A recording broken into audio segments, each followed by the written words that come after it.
오피오이드로 통증을 잠재우던 사람들은 더 깊은 잠을 원했습니다. 프로포폴은 순식간에 사람의 몸과 의식을 잠들게 했지만 어떤 이에게는 안전한 마취제였고 또 다른 이에게는 깨어나지 못할 위험이 되었습니다. 이번 파마로그 에피소드에서는 속칭 우유주사 프로포폴이 가진 편안함과 위험의 경계선을 살펴봅니다. 프로포폴은 하얀 우윳빛 색깔 때문에 한국에서는 흔히 우유주사라고 불렸습니다. 실제로 지질 유탁액 형태로 제형화되어 정맥에 투여할 때 하얀 액체가 들어가서 이런 별명이 붙은 것이죠. 이 별명 덕분에 환자들은 친근하게 느끼기도 하지만 동시에 오남용 논란과 함께 사회적 관심의 대상이 되었습니다. 이러한 프로포폴은 마취제 패러다임의 일대 전환을 가져옵니다. 1970년대 후반 영국의 ICI 즉 Imperial Chemical Industry 연구진이 프로포폴을 개발하면서 정맥으로 투여하는 새로운 세대의 안전한 마취제라는 평가를 받게 됩니다.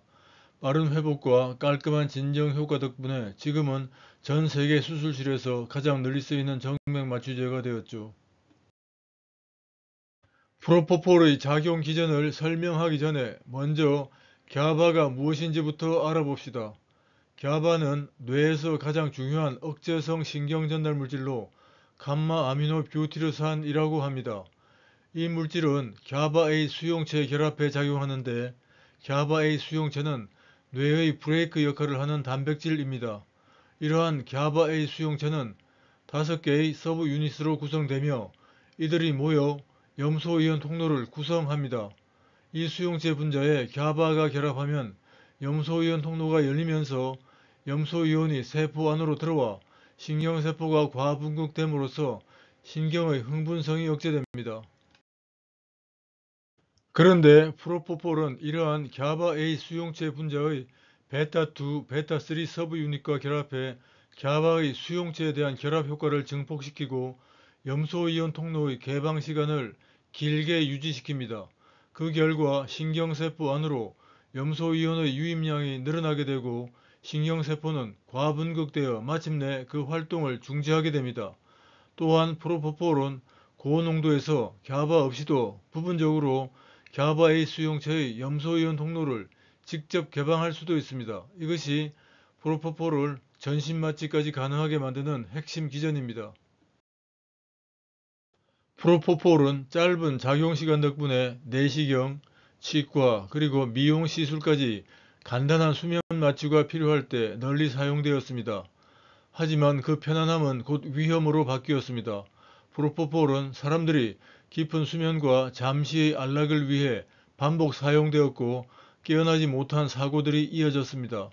프로포폴은 그렇게 수술실의 마취제를 넘어 사람들이 스스로 찾는 위험한 잠이 되었습니다.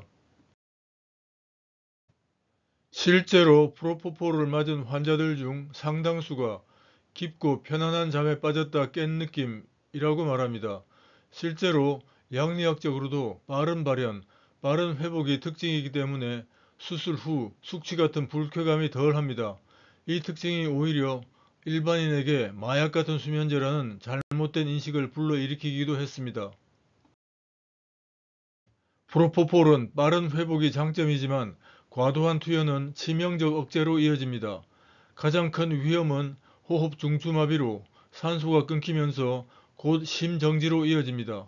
또한 혈관 확장과 심근 억제로 인한 저혈압과 섬액이 겹치면 돌연사 위험이 커집니다.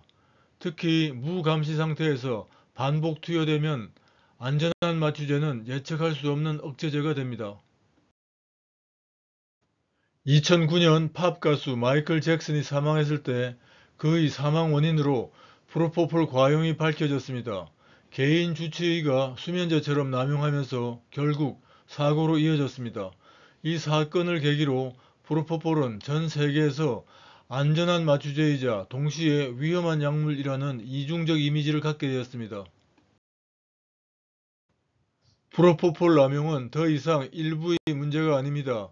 2000년에서 2011년 사이의 국내 법의학 기록에서 프로포폴 관련 사망이 36건 보고되었고 2013년에서 2020년 사이에는 의료인 연루 남용 사건이 20건 이상 보고되었습니다.